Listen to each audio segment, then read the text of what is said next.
તુંગભદ્રા નદીના કિનારે આત્મદેવ નામનો બ્રાહ્મણ રહેતો. એ આત્મદેવ નામનો બ્રાહ્મણ બધી જ રીતના સુખી હતો, પણ એને એક વાતનું દુઃખ હતું. એની પત્નીનો સ્વભાવ છે ને એ વિચિત્ર હતો. એ પત્નીથી કંટાળી ગયો હતો.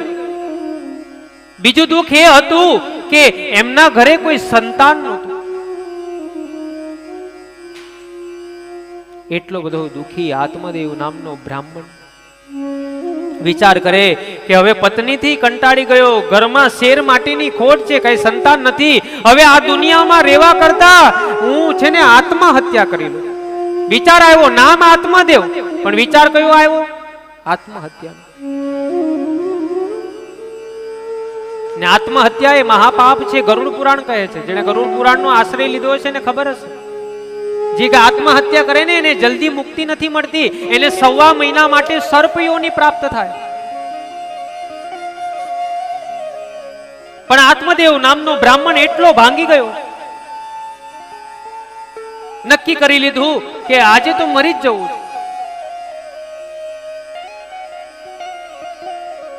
સંતાન નહીં એટલે પત્ની છે, પણ એ પત્નીનો સુખ એને નથી. એ પત્નીનું નામ ધૂંધલી હતું.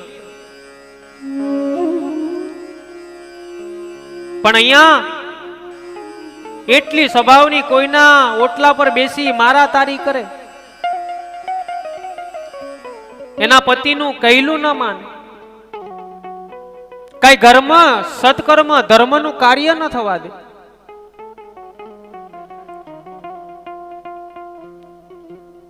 એટલે આત્મહત્યા કરી જ લેવી છે. નિર્ણય કરીને નદીના કિનારે ગયો ને, જ્યાં આત્મહત્યા કરવાની કોશિશ આત્મદેવ કરે ને, બાજુમાંથી એક સંત જોઈ ગયા કે આ બ્રાહ્મણ છે, ભૂદેવ છે, અને આત્મહત્યા કરે.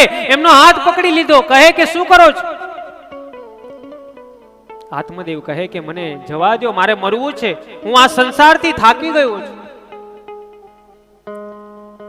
સંતને એમ થયું કે કદાચ જો મારી સામે આત્મહત્યા કરશે ને તો હું જોઈશ ને તોય મને પાપ લાગે. આત્મહત્યા કરો એ તો પાપ છે, પણ જોવો ને એ પણ પાપ લાગે.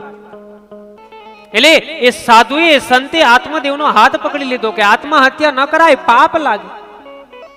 છતાં પણ એ આત્મદેવ માનતો નથી. કે સાધુ કહે કે તને દુઃખ શું છે એ તો મને કે. આત્મદેવ કહે છે કે એક તો મારી પત્નીનો સ્વભાવ વિચિત્ર છે, એક તો મારા શેર માટીનો ખોટ છે. આ બે પ્રકારના દુઃખ છે. અરે સાધુ કહે સંતાન નથી એટલે દુઃખી છે. અરે અમુક ને સંતાન છે ને એ દુઃખી છે. અહીંયા દ્રષ્ટાંત આપે છે. એ સાધુ કહે હું એક ગામમાં ગયો ને તો મને એક જણા એમ કીધું કે અમારા ગામમાં 3 જણા બહુ સુખી. કોણ?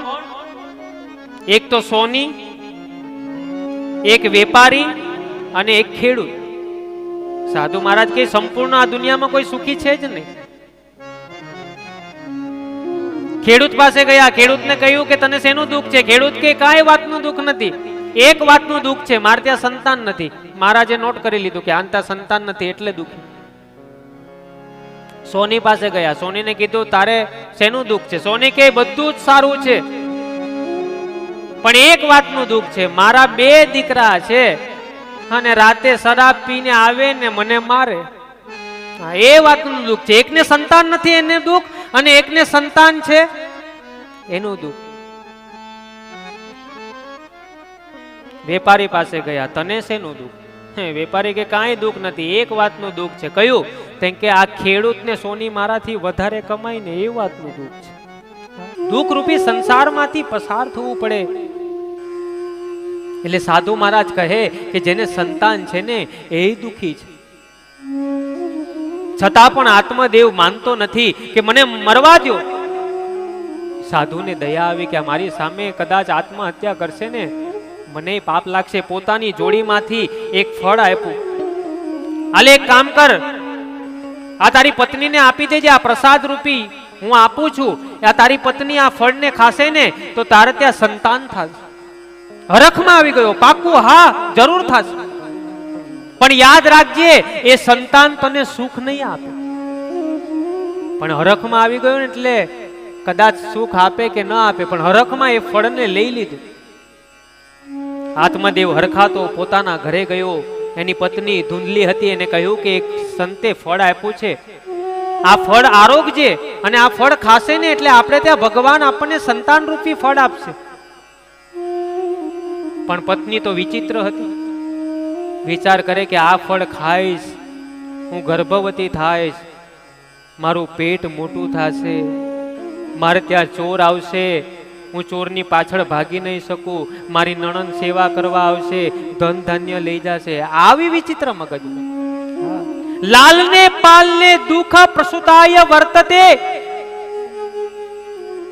વંદવા યા વિધવા નારી સુખની ચેતી મેં મતી. અહીંયા એટલું વિચિત્ર બોલી છે ને આ ધૂંધલી. ધૂંધલી એમ કહેવા માંગે કે આ દુનિયામાં બે જ સ્ત્રી સુખી છે. એક તો જેનો પતિ નથી એ સુખી છે, અને એક સ્ત્રી એવી છે કે જેને ત્યાં સંતાન નથી. પછી તો સારું થયું, છેલ્લે બોલી મેં મતી, કે મારી મતી. એની મતી તો એના જેવી જ હોય, ધૂંધલી જેવી. એટલે મનમાં નક્કી કરી લીધું કે આ ફળ હું નહીં ખાઉં.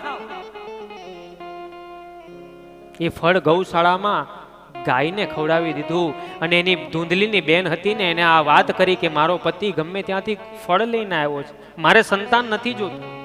ધૂંધલીની બેન કહે તું ચિંતા ન કર, મારે 2 મહિનાનો ગર્ભ છે ને મારો પતિ છે ને બહુ લાલચુ છે, એને તું પૈસા આપી દેજે, બાળક હું તને આપી દઈશ, તું ગર્ભવતીનું નાટક કરજે. હા, ધૂંધલીની બેન એટલે ધૂંધલી જેવી જ હોય ને, કુવામાં હોય તો અવાડામાં આવે ને. હા, ઉપલા 2 માળ ખાલી, 2 ને